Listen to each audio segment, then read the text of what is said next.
Buenos días alumnos, vamos a hablar hoy del tema de célula en relación a las generalidades que presenta la misma.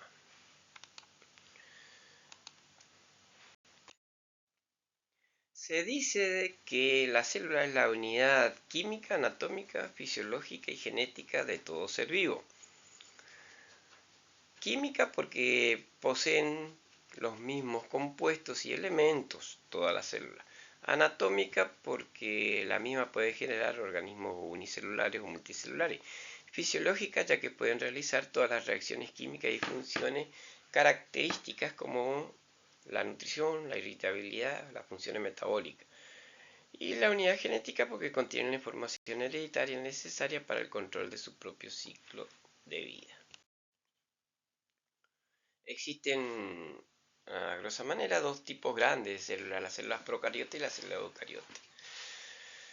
Las células procariotas se caracterizan porque no tienen núcleo celular diferenciado y su material genético se encuentra disperso en el citoplasma, reunido en una zona denominada nucleoide, y presenta un solo cromosoma circular. Ejemplos de organismos unicelulares, las bacterias, como la Escherichia coli. Una célula eucariota tiene un compartimiento rodeado de membrana llamado núcleo que separa el material genético del citoplasma y en su interior se alojan varios cromosomas conteniendo el ADN de la especie. Ejemplo, las células del cuerpo humano y las células del reino vegetal. Acá tenemos fotos de distintos tipos de células. A la izquierda de su pantalla tenemos organismos unicelulares bacterianos, como el estafilococo dorado, el enterococo, la legionela o la Escherichia coli. Y a la derecha de la pantalla tenemos las células del tejido nervioso, las neuronas piramidales con su característica morfológica que las distingue, y abajo las células sanguíneas, donde podemos observar un glóbulo blanco rodeado de una multiplicidad de glóbulos rojos.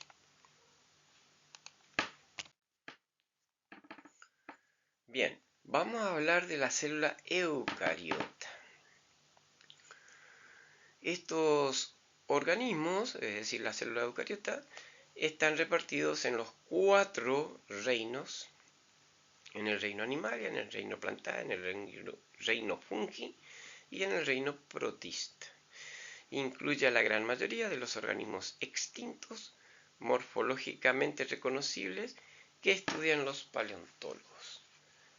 Además de los seres vivos que forman parte de esos 4 reinos, por supuesto.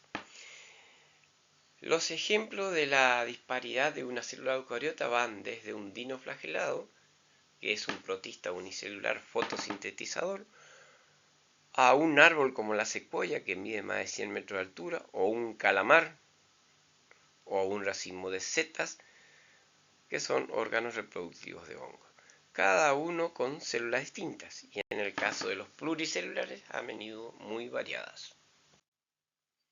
Las células eucariotas se hallan en el reino animal y vegetal, principalmente, pero también las hallamos entre los hongos y las levaduras. Tienen un compartimiento en el citoplasma rodeado de una membrana llamado núcleo. En su interior se alojan varios cromosomas conteniendo el ADN de la especie. Esto lo diferencia de otro tipo de célula que vamos a ver en una clase subsiguiente, que es la célula procariota. Ejemplos a estudiar: la célula del ser humano, las células de los vegetales. A la derecha de la pantalla tenemos una imagen de una catáfila de cebolla, una célula típica vegetal. A la izquierda de la imagen tenemos un glóbulo rojo y un glóbulo blanco, típico de una célula animal. ¿Qué es la teoría endosimbiótica? El origen de los eucariotas se encuentra en sucesivos procesos de genética entre diferentes bacterias que culminan en la unión de sus simbiontes, estableciéndose una nueva individualidad de los integrantes.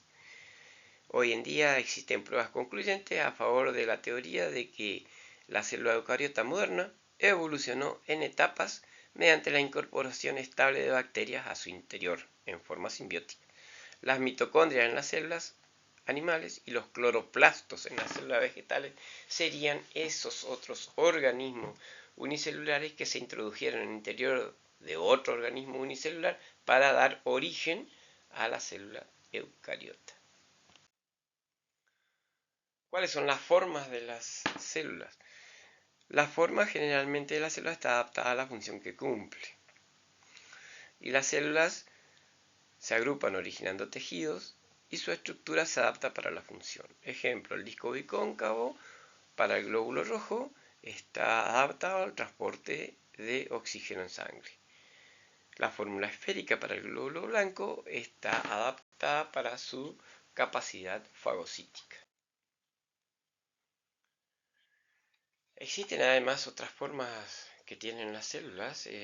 Una célula poliédrica, por ejemplo, es característica de las células vegetales y de las células de la piel, la célula epidérmica. Acá tenemos en la imagen central a la derecha. La forma filiforme, como la del espermatozoide, en la parte inferior derecha de la imagen. O la forma esférica del lóbulo en la parte inferior izquierda. A veces hay células que cambian de forma, como el glóbulo blanco en la parte superior interna de la foto. Y por último, aquellas células con prolongaciones citoplasmáticas, como las neuronas, por ejemplo, la parte media y externa. ¿Cuál es el tamaño de una célula eucariota? Y bueno, es diverso, varía de células microscópicas a aquellas que son visibles por el ojo humano. Cuando son microscópicas, su tamaño varía entre 11 a 100 micras de diámetro. ¿Cuál es la relación volumen-superficie? Siempre debe ser pareja esa relación. El volumen está determinado por la actividad química de la célula. Se lo considera en una unidad de tiempo. La superficie de la célula está determinada por el contenido de la sustancia que se sintetiza en el interior de la célula y todo lo que se debe desechar. ¿Qué tiempo de vida tienen las células? También es variable. Las células de la piel duran pocos días, 28 aproximadamente, los glóbulos rojos unos 120 días. Las células nerviosas pueden durar toda la vida. ¿Cuál es la relación que existe entre la forma-función de una célula? En un medio líquido, las células adoptan una forma esférica. Cuando están formando un tejido como el epitelial, adquieren una forma de masas compactas. Y los leucocitos polimorfos nucleares tienen una forma inconstante. ¿Qué factores modifican la forma de la célula? La acción mecánica entre ellas, por el entramado del citoesqueleto de la célula, la sale disuelta en el citoplasma, al igual que la presencia de proteínas y grasa. La rigidez de la membrana plasmática, la rigidez de la pared celular de la célula vegetal, van a determinar la forma de la célula. Y por último, el factor a considerar es la viscosidad del citoplasma. ¿Cuáles son las características vitales de una célula eucariota? La absorción, la secreción, la excreción, la respiración, la irritabilidad, la conductividad, la contractibilidad y la reproducción. Estas son las características que distinguen a la célula eucariota. Estas células además presentan especializaciones de su membrana celular. Se dice que en las células están polarizadas, ya que hacia el polo luminal o apical van a presentar estas especializaciones de membrana. Estas especializaciones de membrana son prolongaciones de la membrana citoplasmática con funciones especializadas. Por ejemplo, las microvellosidades de las células intestinales, las cuales son capaces de absorber el alimento. Las estereocilias son cilias especializadas en las células que recubren el epitelio del epididimo. Los cilios son formaciones de la membrana citoplasmática alargadas, dotadas de movimiento que permiten a la célula movilidad. Al igual que los flagelos, nada más que los flagelos pueden son de mayor tamaño que las cilias. Acá tenemos una imagen donde se ven en un preparado histológico las estereocilias del epidídimo. A la derecha de la imagen y a la izquierda la misma fotografiado con micrografía electrónica 3D. Acá podemos observar las vellosidades intestinales sobre la superficie apical de la célula intestinal, las que realizan la absorción de la sustancia. Acá podemos observar una célula que se encuentra en las depresiones del estómago llamado Helicobacter pylori. Esta es una célula procariota que presenta flagelos en uno de sus extremos que le permiten tener movilidad. Existen otras especializaciones que se van a ubicar en el polo opuesto, en el polo basal, y van a servir como superficie de contacto cuando se apoyan sobre la lámina basal, principalmente en los epitelios. Pueden existir en el polo basal una matriz extracelular, una lámina basal, ambas con funciones amortiguadora, lubricante y sostén de los distintos epitelios. También podemos observar en las células invaginaciones, que son repliegues de la membrana, más o menos profundos, que van a compartimentalizar el citoplasma basal. Y por último, la última estructura que se observa en la parte basal son los hemidemosomas, los cuales permiten la unión del epitelio a la lámina basal. En las superficies laterales también podemos encontrar especializaciones, las denominadas uniones intercelulares, que facilitan la adherencia entre las células que componen los epitelios.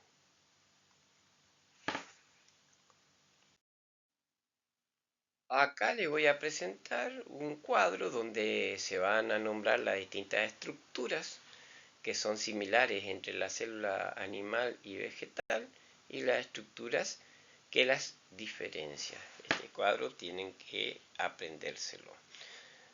Este y este que sigue, esas 8 similitudes y diferencias que presentan las células animales y vegetales.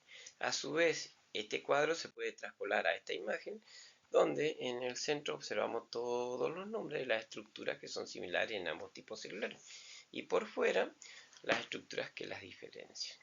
Tanto el cuadro como el gráfico tienen que aprendérselo. Por último, vamos a hablar de una estructura que se ubica solamente en las células vegetales y en las células procariotas, como las bacterias, que es la pared celular. La pared celular es una estructura rígida conformada por azúcares polimerizados. En las bacterias es la N-acetilglucosamina. En las vegetales es la celulosa y la lignina.